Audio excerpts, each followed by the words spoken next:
Welcome to this session from Totalus Rankium. My name is Elspeth. I'm going to be your moderator today. My job is tech support and moderating the chat.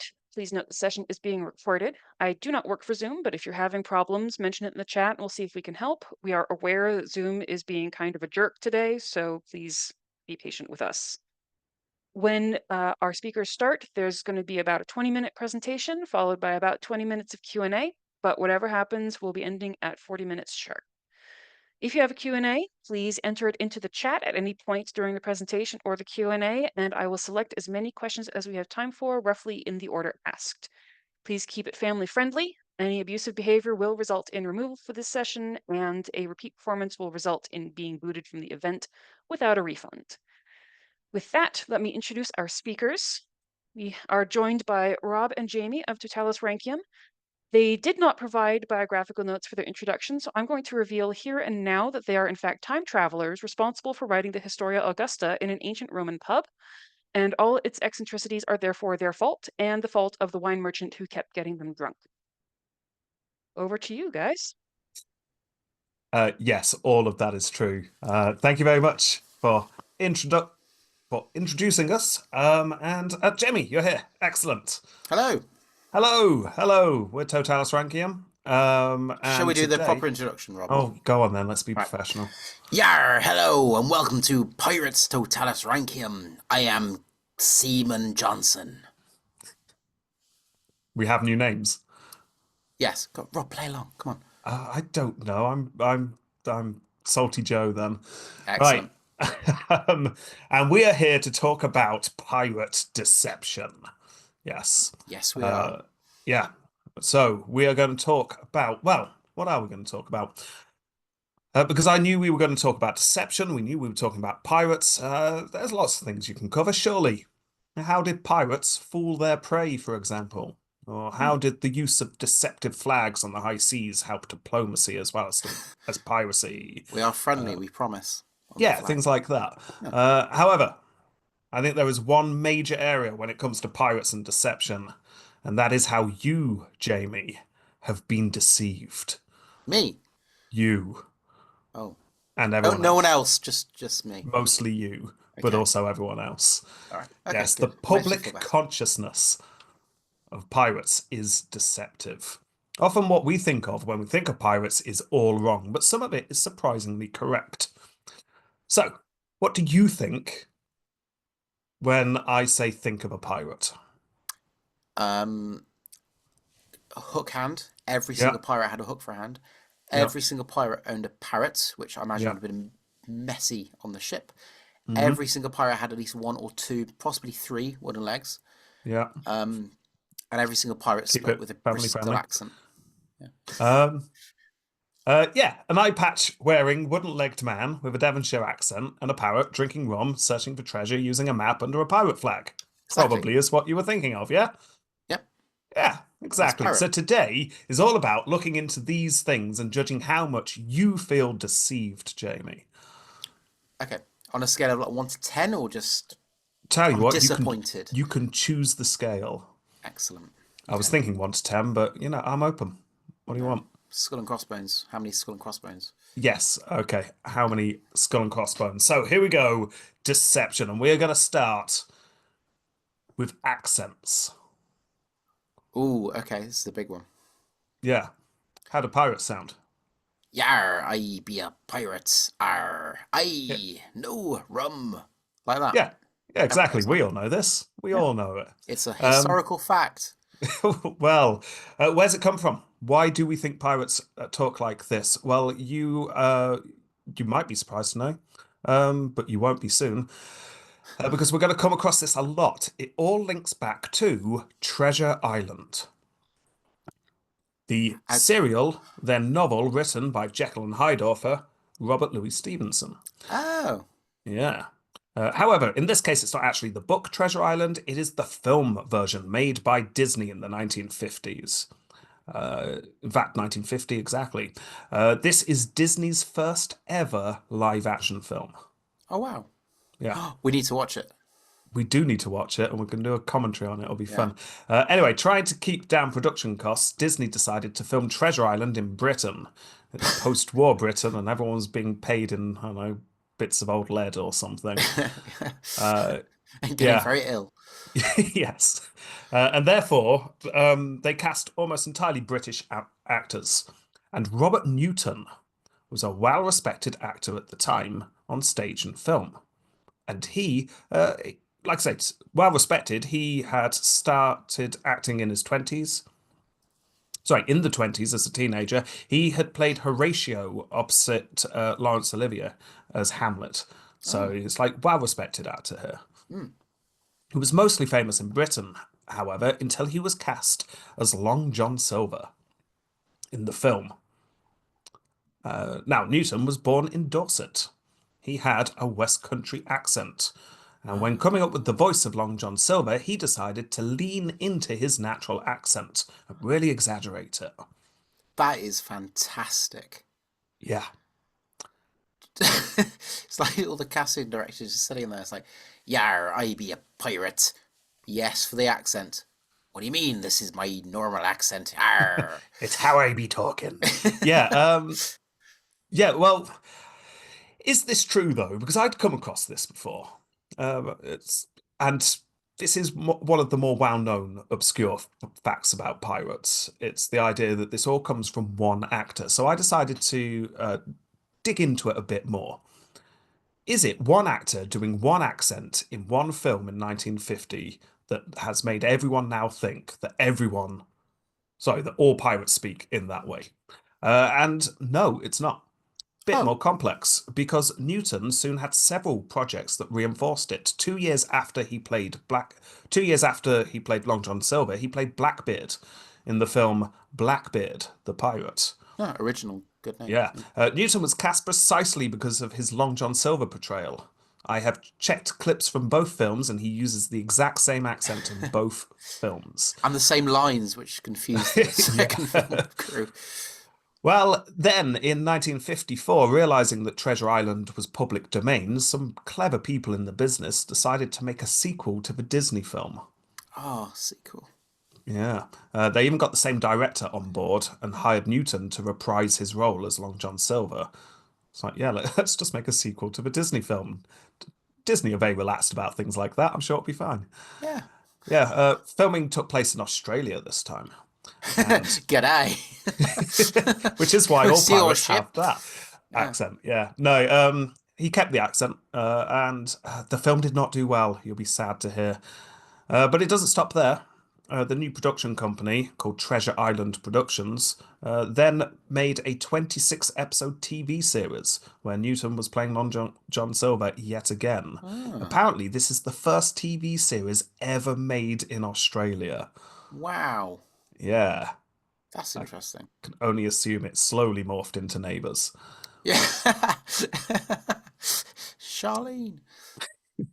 Reruns of this series were shown on TV right up until the 80s. So it was Newton that gave rise to this accent, but it's not just him playing one pirate in one film. He was actually No. doing several things. Uh, play a couple of pirates over a few films and a TV show, and that Yeah. really solidifies it into the social consciousness. Yeah. Now, this is well embedded by the time of Pirates of the Caribbean, but those films gave a revival to new pirate fans because Yes. Geoffrey Rush goes in hard with the West Country accent as He Hector really does. Barbossa. Yeah. So you've still got a famous pirate doing the accent. And apples as well. Apple sales spiked, Uh, apparently. yeah, yeah. Mm. And but That's how not much? true. Yeah, yeah, you should probably be clear about that. It's a Um, ranking fact. It's fine. yeah, it's fine. Counts. But how much were we deceived? Did pirates have this accent? Well, obviously, yes and no. Pirates came from all over. They had different accents. Cornwall, Devon, Bristol, or West Country, for those who don't come from the UK, will certainly have produced a fair amount of pirates as they're all by the sea, but Mm. no more than anywhere else by the sea. However, arguably the most famous pirate of all, Blackbeard, is supposedly from a place near Bristol, so he would theoretically have had that accent, or at least a 300-year-old version of that accent. So not actually that Yeah. accent, but as close as you can get. So there you go. Newton was not deceiving us with his portrayal of Blackbeard. And as Long John Silver is fiction, he could have been born there. Why not? Yeah. So, how many skull Oh. and crossbones do you give this for deception? How deceived do you feel? I I think it's so ingrained because when you think pirate, you think the accent. So, because I imagine there are, probably American pirates that had whatever accent America had at the time. I don't know. Yeah. Maybe like a Dudley Black Country accent. I I'm just gonna wouldn't take have your ship. just Things wouldn't like have gone as that. well, would it? R. Yeah, it would have worked. I I feel slightly deceived. I'm gonna give it a 3 out of 5 skull and crossbones. Fair enough. Okay, Deception. rapidly we move on to the next one, which is wooden legs, Jamie. Pirates have peg legs, of course they do. We They all know all this. did. But did they? And where do we get the Yes. idea from? Well, I to don't know. begin with, working on a ship is dangerous. Accidents happen all the time. And when Yeah. limbs were crushed, it was often time for the, if you were lucky, ship's surgeon, and if not, the ship's carpenter to get out their tools. Just carve the remaining bone into something beautiful. Yeah, exactly. Hurts like hell, but you look down and you've got to Yeah. admire the craft of the ship. Oh, Michelangelo's David. Thank you. Now, obviously, pirate ships were not keeping records of this stuff, but day-to-day life on a pirate ship was not that much more dangerous than a merchant or a naval ship, and we have records for them. And sure enough, amputations, although not an everyday event, were common enough. However, if you were on a merchant or a naval ship and you lost a major limb, that was it. You're out of a job. Yeah. Not so on a pirate ship. Oh. Often written into the code or the articles of the ship was a compensation clause. If you lost a limb, you would receive extra pay to make up for it. Oh, that's really lovely. It's really nice, isn't it? In one Yeah. surviving accord, losing a finger got you the least payout, and the right arm got you the most. So there were degrees of Mm. payment of compensation you get, and all this was paid out of a common fund. As So in everyone putting in. It's been yeah, like some like we both work in schools, mm, so sometimes some schools put like put in like £5 a term or something in that. yeah, Is it that sort of deal? yeah. It's a bit like that. Everyone Yeah. puts something in, and Oh. everyone can get some kind of healthcare compensation. Yeah, it's a nice system. Oh. Yeah. However, how common is a peg leg? And did these men continue with the life of piracy? Well, to begin with, whether the man could continue with the life of being a pirate was up to the individual. All wounds are different. Some would make it impossible to live the life at sea. Somehow, Especially if there a hole in his chest. Yeah. well, yeah, that one in particular. Some men would adapt. They'd take on other roles, such as the cook on the ship. That said, peg legs were rare. Prosthetics were not easy to make and would often make wounds worse. Worse, almost all injuries would opt for crutches. Makes sense. Yeah, even the most famous one-legged pirate of all time, the fictional Long John Silver from Treasure Island, did not have a peg leg. He used a crutch. What? Yeah, No, no, that's no. He in my head he's always got like a wooden leg. nope, used a crutch. Ah, man. Ah, because I Or imagine do you like feel deceived? yeah, because like he could like on April Fool's Day he could put like a duck foot on the bottom and have fun with that, or I mean, you could, Sasquatch yeah. foot or something. Didn't happen. Oh, Uh, tinsel. Anyway, that said, we do have a couple of pirate captains that did have wooden legs, so they did Oh, exist. cool. Unfortunately, they're not going to come up in our series, but Francois Leclerc, a French pirate captain operating in the 1500s, had his leg cut off, and he got the nickname Jambe de Bois, which means peg leg. Huh, Yeah, okay. excuse my bad French accent. After recovering, he continued his life as a pirate captain. So there you go. We know of one who definitely had a peg leg. But Yeah. where do we get the idea today? Well, it's Treasure Island. As again, it's Treasure Island. Although Long John Silver didn't have a peg leg, his missing leg seems to have soaked into social consciousness as a peg leg, as it certainly has with you.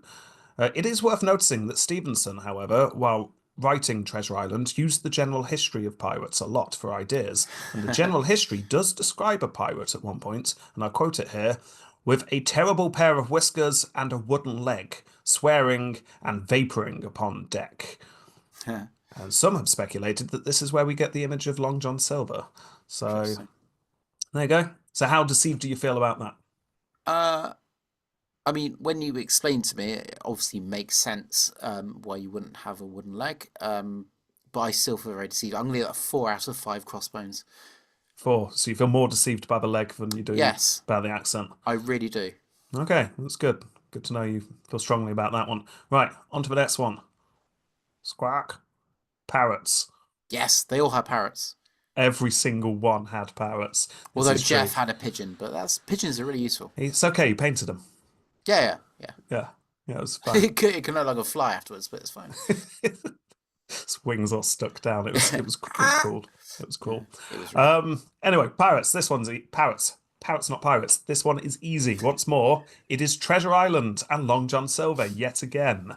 Yeah, the man had a pet parrot in the story. So there you go, that's where we get the idea from. Yeah, But where did Stevenson get his idea from? Well, parrots were actually often collected by pirates as pets for company, as they were relatively easy to train and keep, and they had the novelty that you could teach them how to speak, which was always yeah. fun. However, they were more often used as live loot. Parrots and other exotic birds were popular in Europe and the colonies, and they could fetch a pretty price. Look, Something, colourful. It's yeah, got blue in it. You don't see a blue pigeon, do you? yeah. Just put it away, Jeff. On top of this, they could also be used to bribe officials at docks. We have a description of one pirate ship in regards to pirates. I'll quote here: "Their colour was yellow and red, and they would prate very prettily. There was scarce a man but what sent abroad 1 or 2 of them." So, yeah, pirates had parrots. Fact. Yes. Yeah. Stevenson would have come across this and decided to give his pirate a parrot. So there you go. If a pirate ship went somewhere with parrots, you would get parrots on the ship. But think more cargo than pets usually, although Yeah. undoubtedly some would have been kept as pets. I guess So, as well, having a pet on a ship is a nice bit of like people have dogs like you just stroking your dog at the end of the day, or a cat or something, or yeah, exactly. getting chewed on by a Russian hamster or something. It's Yeah, nice. So you can see it's why nice. people on a ship would have a pet. Yeah. So if they went to like Madagascar, would they get like a ring-tailed lemur as a pet? Or if they Um, went to India with Indian elephant? there are cases of monkeys, yes. Excellent. They loved climbing the ships, but they were hard to keep and train. Of course Parrots they were. weren't.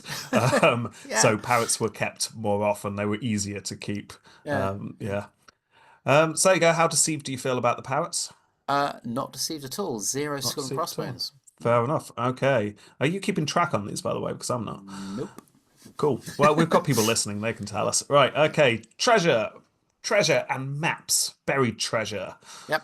Everyone knows that pirates bury their treasure and have a map, and there's an exit. That's the spot. Yep. They Yeah. absolutely did. That is a fact. Well, we've kind of covered this in the main series already, haven't we? I But for can't anyone who, remember.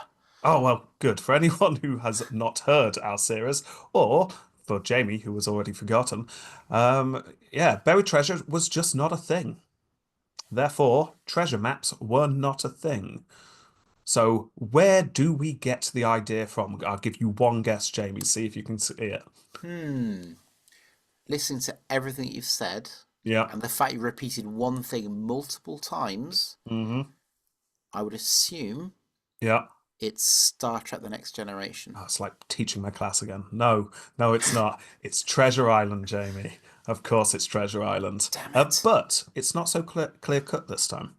Because the idea of pirate buried treasure does actually come from pirates. We do have one recorded case of a pirate hiding their treasure in a chest, and that is William Kidd, who we have already covered. Yes, I remember that. Yeah. Covered this far more detail in this episode. Kidd buried a fraction of his treasure before being arrested. He was then sent to London and put on a massive show trial. Public interest was huge, and it came out that he'd buried some of his treasure somewhere. Yeah. That treasure had been recovered, but it wasn't actually that much there, so speculation soon led to the idea that there must be some out there somewhere. The lost treasure of William Kidd soon became a common thing the public would speculate upon. This myth captured the imagination enough that several authors wrote their own versions of it. Washington Irving wrote Wolfert Weber in 1824, which is a tale of a Dutchman in New York who is visited by a pirate and they search for lost treasure. And then in 1843, Edgar Allan Poe wrote The Gold Book, another story where the protagonist finds clues that leads to the treasure of Captain Kidd. And then, Oh, most famously, in 1881, Treasure Island is released. The adventures of Jim Hawkins going with Long John Silver to find the lost buried treasure of Captain Flint, but it's clearly based on the myth of Captain Kidd's treasure. huh. So stories like this keep the idea of Kidd's treasure alive long after the collective consciousness has forgotten its origins. We no longer talk about Captain Kidd's treasure, it's just buried pirate treasure. Interesting. Yeah. Yeah.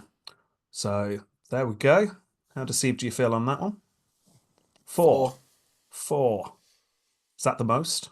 Possibly the No, most. possibly. Possibly. Yeah, we should have been keeping track. No, I I'm think not angry. I'm just disappointed. yeah, fair enough. Okay, on to the next one. Eye patches. I mean, would they need it to? Because you cauterize the wound. I mean, an eye patch is really for other people. I'm surprised you don't already know about what I'm about to say because I'm about to mention Mythbusters, and I know you've watched a lot of Mythbusters in your I time. love Mythbusters. Yes, I know you do. Yes, Yes, I'm surprised you're not already telling me about this episode. I may have forgotten. Genuinely thought you were about Oh, to. I'm Right. excited. Come on, tell me. Okay, okay. So why do all pirate costumes come with an eye patch? Well, this one is difficult. The internet is awash with contradictions. Um, you may have heard, tell me if you haven't, of the explanation that pirates wore eye patches not to cover injuries, but instead to cover a working eye. The theory goes that a pirate could wear an eye patch while on deck and then remove it below in order to maintain good night vision or dark vision. I've heard that from somewhere. Well, Mythbusters tested this in 2007, and unsurprisingly, it does work. Of course, it would work. Yeah. But there is no evidence that this actually happened at all.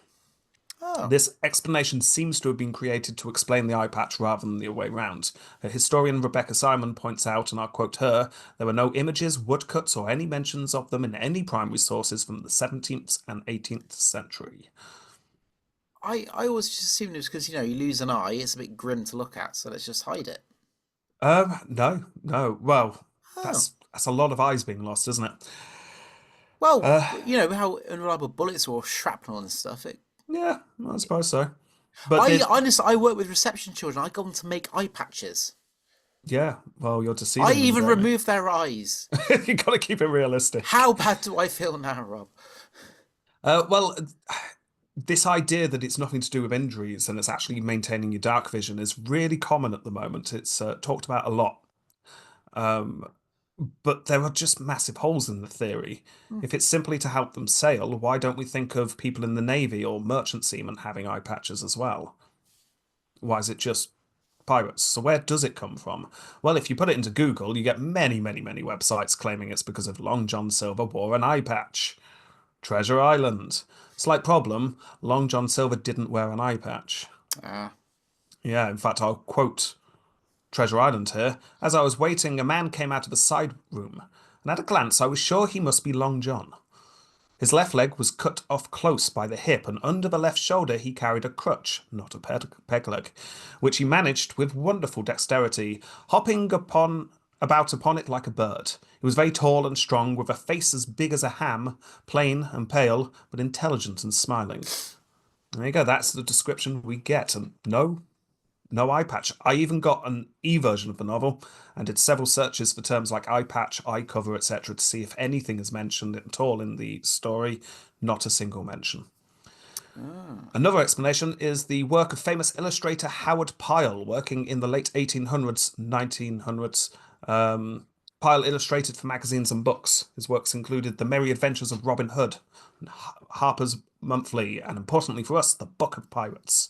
Yes. We get a lot of the classic headscarf, gold earrings, sash around the waist stuff from him because he's the one who invented that look.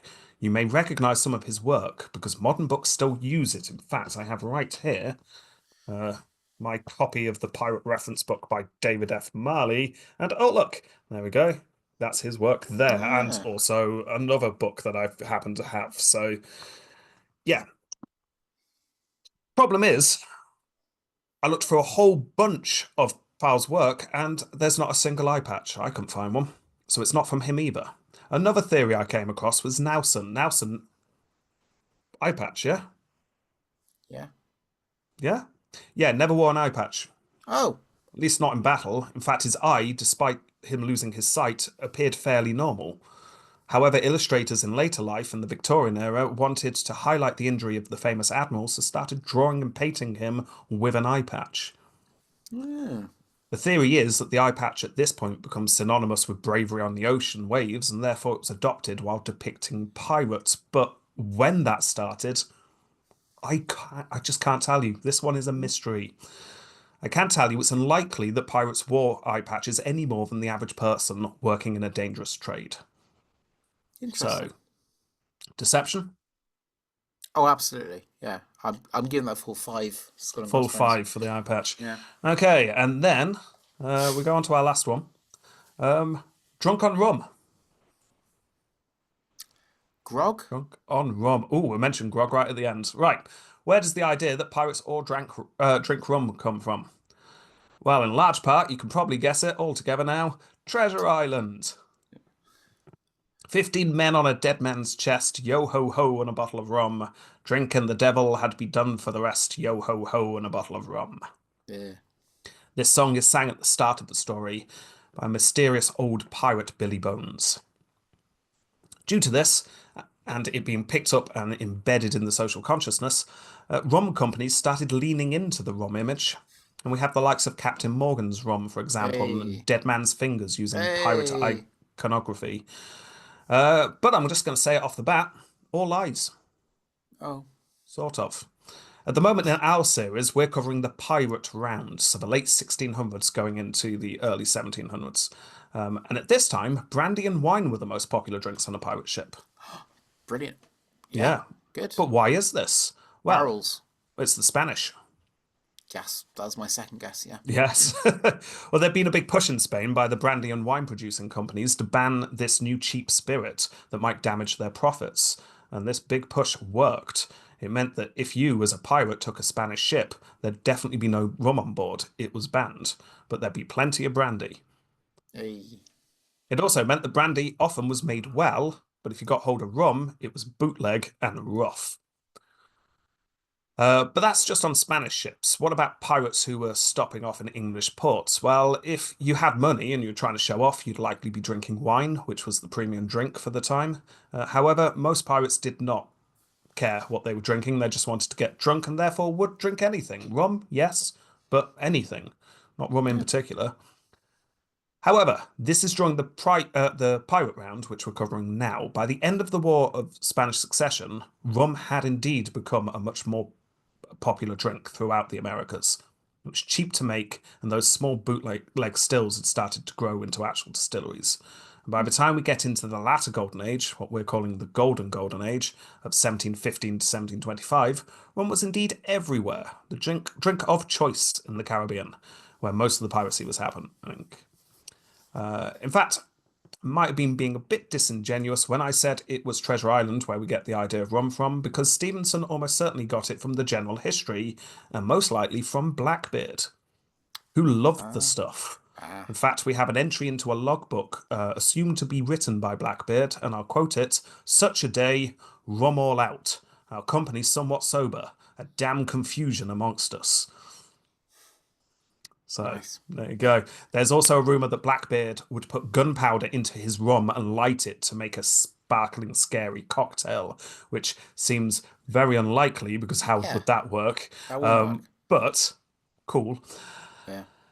So there you go. That's rum. But you mentioned grog before I did. What about grog? Well, That's Navy, isn't it? wow, haha, well done. Yes, grog is rum and water with some lime in it, in case anyone doesn't know. It was an official ration of the Royal Navy, named after the nickname of the admiral who brought in the ration in the 1740s. This is Admiral Vernon, and he wore a grogram cloak, so he was called Grog. Okay. Yeah. and the drink's named after him. Now, as we Nice. know, pirates hated the navy, so grog is not something they were going to drink. They would sometimes mix rum and water just to spread it out a bit, but the name Take the edge grog off. is not one they would use. Plus, the timings are wrong, so no grog for us. But yes to Oh, rum, but not yay. all the time. It Okay. used to be brandy and wine, and it Okay. became rum. So, how deceived do you feel? I'll give that a 2 Hmm, because they drank it, but not all the time. okay. Well, in that case, that's all the deception. So we now just need to decide what was the biggest deception. I think, if I remember correctly, you gave a five, didn't you? No, I'll give a 4. No, I'm sure you gave a five Did somewhere. I? Yeah. Just gonna look So, back. there is somebody in the chat who's been tracking this. Oh, fantastic! Put them on. Ah, chat So, people. we have accents at 3, peg legs 4, parrots 0, treasure maps 4, eye patches 5, and rum 2. Eye Brilliant. patches Thank you them. very much for the person who was keeping track. See, in episodes, we usually edit out the whole, are you keeping track on this? I'm not. Oh dear, what have we said? Yeah. Yeah. Explains why we get the maths wrong so often. But this time, that means eye patches. You're saying the biggest pirate deception is eye patches. Absolutely. Yes. Okay. Anything that jumped out at you and surprised you about any of this? The leg thing. The The leg the thing. crutches, but also kind of makes sense, and the compensation was really nice as well for that. I thought that was Well, really we good. will get more into Yeah. compensation in one of our episodes because it's fascinating. Hear The way more that at Totalus Rankium. yeah. Just the social structure of pirates and the fact they had Hmm. compensation is just fascinating. Yeah. Well, I think that's the end of our chat then. I think that leaves us 9 minutes to Yeah, have some questions. and we've already got 2. Oh, First, fantastic. there is a thought experiment from your Jeff Storian Bailey. Yeah. If you had to if you had to pick between having 2 peg legs, 2 hook hands, or 2 eye patches covering each, one covering each eye, which would you choose? You get a parrot no matter what. And somebody suggested a seeing eye parrot.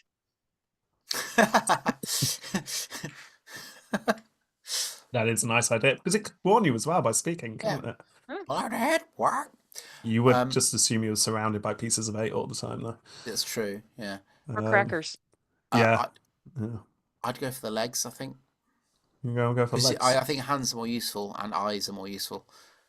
You could become like a scary serial killer if you had two hooks, though, couldn't That you? is true. That has been my ambition for a while. Yeah, I'll probably go for the peg legs. Yeah. Yeah.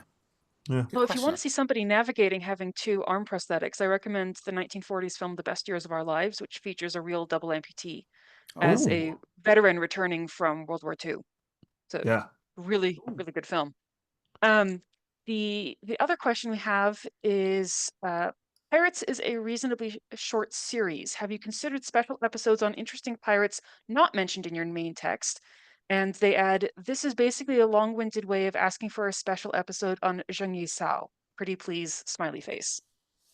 Um, yes, and yes, yeah. We will be doing more than the 30 in the general history, I am sure. Um, Almost certainly going to do a special episode on Woods Rogers when he turns up because we've got to know who he is. But as for other major pirates that weren't around in the Golden Age, I don't know, maybe season two. I just Ooh. really like the idea of there being a list. I don't like the Yeah. idea of it being open-ended. I like the idea of ticking them off and getting towards the end rather than just going, right, what pirate should we do next?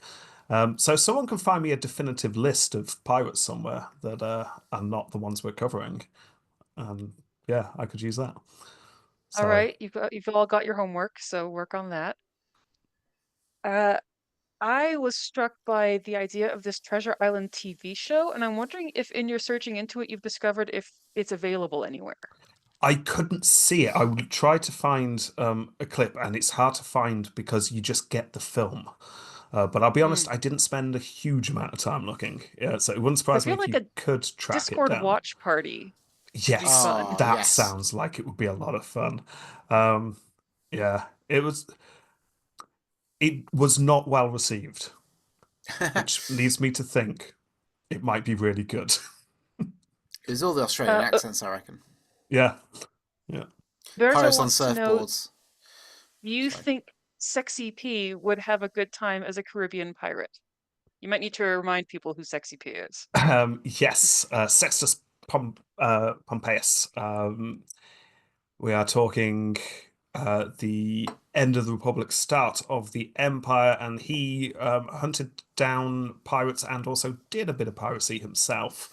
Yeah, no, I think the thing about pirates is it doesn't matter where in history you have pirates. I'm guessing you could get ancient pirates and just plonk them in the Caribbean. They would have got on perfectly fine with their Caribbean piracy. They'd have been a bit surprised at some of the technology changing, but yeah.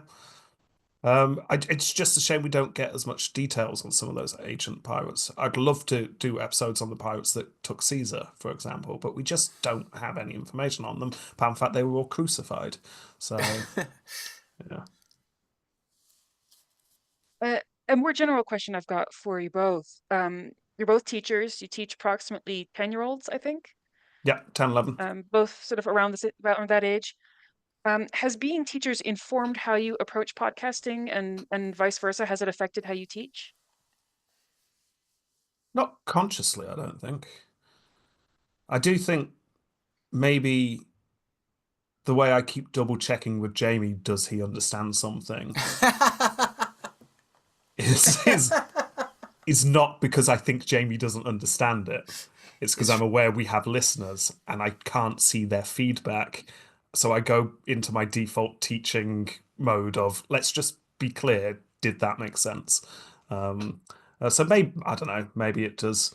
I think probably for other people to judge if we sound like teachers doing a podcast or not. I don't know.